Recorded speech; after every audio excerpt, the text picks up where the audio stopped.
Okay, let's get right into it. If you clicked on this video, it's because you want to know how to get characters strong. The first thing you're going to want to know is how to level your character and what leveling a character does. When you click on your character here, you're going to see on this right top corner, there's the level, max HP, attack, defense, element mastery, etc. If you click on your details here, it actually gives you a breakdown. I'm not going to go through and break down all of these here. I don't need to. It does it itself in the game. You can just click on the details and it will show all of the information of your character right here, including advanced stats, yada yada. Okay, it also explains elementary mastery if you want to know about that. It also shows you your max stamina, which you can increase your max stamina, through worshiping the statues, for instance. But let's go ahead and continue. Now, if you want to increase the max level of your character, you're going to need to ascend them. You can ascend the character a total of 6 times. The first one doubles the level from 20 to 40. After that, it's 10 levels each, so you get to a 90 level cap. You can see here that it does increase the stats quite a bit, as well as unlocks a new talent. The new talents are essentially passives that give you more bonus stats. So you really want to make sure you ascend. Now, how do you ascend these characters? These are the materials required. You can click on them and it'll tell you where you can find the materials. Keep in mind, you're going to want to pick up basically everything you possibly see while you're playing around the game. That way you can ascend these characters. Some of these things straight up just need flowers or something to ascend them. And for that reason, you really need to pick up every shiny thing you see, because eventually you're going to be like, oh, hey, look, I needed this piece for this guy to do this thing, okay? And it can be very annoying to have to go back, teleport over there, and pick up all the items you missed. Also, some items are dropped from killing monsters or reprocessed from items killing monsters to get higher versions of it. So make sure you are killing monsters as you see them and not just running around passively opening things or exploring stuff. You probably want to burn through creatures as you see them in order to save these condensates or masks or whatever it may be to then ascend other characters. Keep in mind, ascending is locked out based upon your adventure rank. You see, you need adventure rank to go to 40, and you'll need higher adventure ranks to go to higher ascension levels, okay? So keep that in mind as you're playing, but when you do hit that adventure rank 15, you definitely want to do the first ascension, as it doubles the level cap right away, and then the next one's going to unlock your next talent, so you really want to make sure you get those talents unlocked too. When it comes to actually leveling that character to get to the max level, you have these little experience kind of panels here. You can click on them, give some bonus experience, which will level the character up. You use enough of them, pow, there's your level up to level 11, okay? It's pretty simple, that's how it works. Also, your characters do get experience from combat. So if your character is part of the combat, your character is going to get a little bit of experience as well. So you can just level the characters kind of free to play just by grinding and playing the game, which is pretty cool as well. Now, the weapons here are kind of a different breed. They work slightly different than the way that the other ones work. How it works here is when you enhance them, which is done kind of by, well, let me show you here. Let me give you an example of exactly how you enhance these. So if you have a bow here and you want to use materials to level them up just like you would the character, okay? But you can also auto add in 1-star, 2-star other equipments, and you can crunch them in as well, which is a good way to level it too.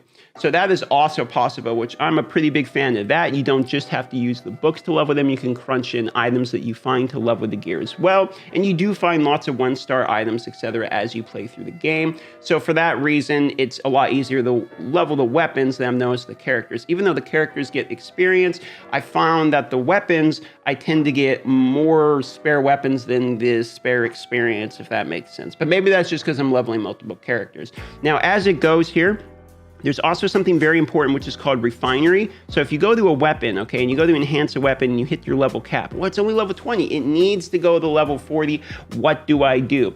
Well, once again, there's Ascension, which is your weapon Ascension ranks here, which is exactly like I explained with the characters. You go, you find these items from doing different, blowing up these chaos devices, for instance, were from like the golems. You can find these, it'll show you right here. So you go through, you do the same deal, okay, to ascend it, more levels, level cap increase. But the refinement is pretty cool, because what happens is you can take one of the bows here, right, that you already have. So if I have 2 of these bows, I can take an exact duplicate, put it into itself, and crunch it up to basically limit break it here, which takes it from 12%, 8%, the blue will get increased to now 15% and 10%. So that will be bonus stats on that bow as well. Now, I'm not gonna do this currently because I actually need 2 bows, because currently as it stands, I like to have the Amos bow on both characters, but it is one way to kind of limit break and make your characters even stronger if you're trying to really focus down onto just one character in particular. As it stands, before we get into talking about artifacts, consider subscribing to this channel. About 70% of the people who watch my Genshin Impact videos every day, I'll put it up right here, are currently not subscribed. Do consider subscribing, as it helps me out significantly. I'm almost at 50,000 subs, and at 50,000 subs, I'm gonna be throwing myself a big ass party, because that's halfway to my lifelong goal of 100,000 subscribers. Thank you very much for the journey, and I appreciate all your support. With that being said, let's get back into the information. Now, artifacts are kind of like weapons in that it's another piece of equipment you wear. However, the artifacts are a little bit more complicated because they actually delve more into variable stats. This is kind of like your equipment slots in normal standard gachas. So if we click on one of these pieces of gear here, you'll notice the first thing you're probably going to notice is the giant green traveling doctor set bonus. That's because pieces of gear do have set bonuses. Think of World of Warcraft, where you get 2 of these, 4 of these, etc. You'll get a set bonus that has something on it.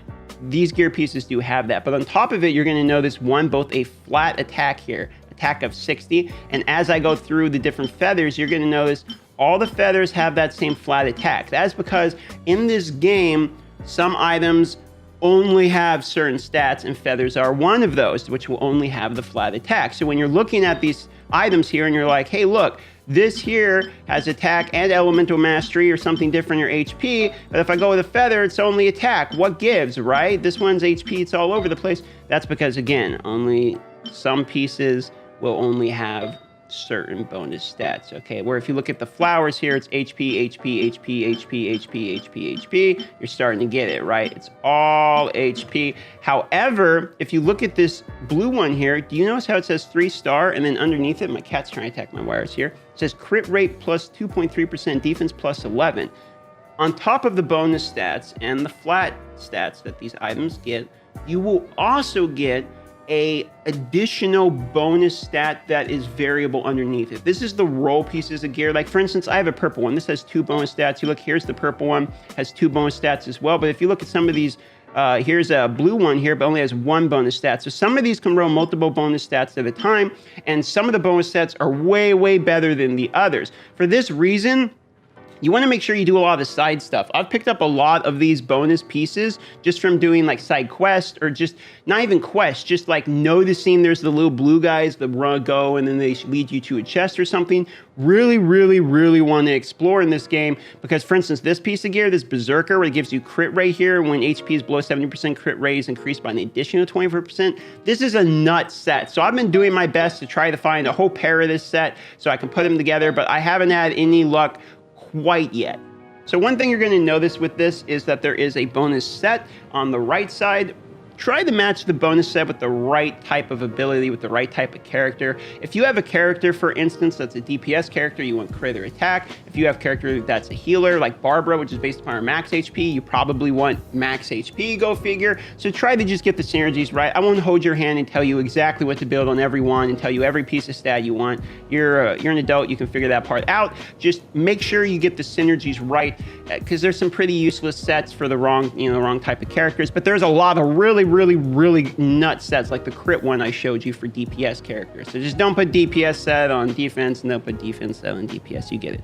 We need to talk about constellations, and constellations are essentially how you pay to win. I'm going to put it that way, because constellations are probably not free-to-play friendly. These are, in fact, when you get duplicates of characters, you unlock these bonuses starting from the top, and every duplicate unlocks 1. Okay, it converts here. The first duplicate I get will fire 2 additional arrows per aim shot, each dealing 33% of the original arrow's damage. That's a big buff, and I don't have the duplicate I would need by getting another Venti in order to do that. Now, the next one, look at this, decreases the resistance, blah, blah, blah, blah. You go down to the very last one, which is targets who take damage from the wind's grand ode have their anemo resistance decreased by 20%. If elemental absorption curbs, then the resistance towards the corresponding element is also decreased by 20%.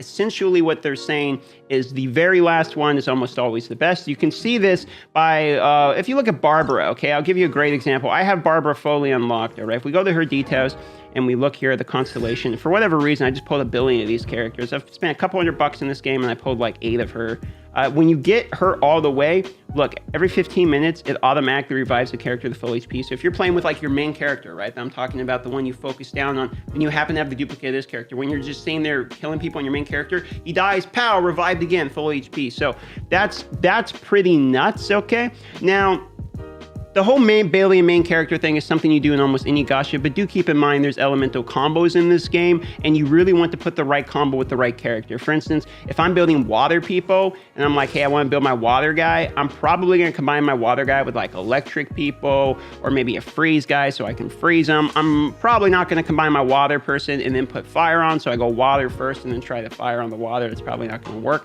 So for those type of reasons, make sure you're also matching the right character with the right element together when it comes to your party. That's a pretty big part about getting damage done correctly. Since you made it to the end here, I'm going to go ahead and do my wish for you. I have 10 of these to use, and I'm going to let you guys watch them. Thank you very much for doing this video with me. I appreciate your support. Do consider subscribing if you are new to the channel.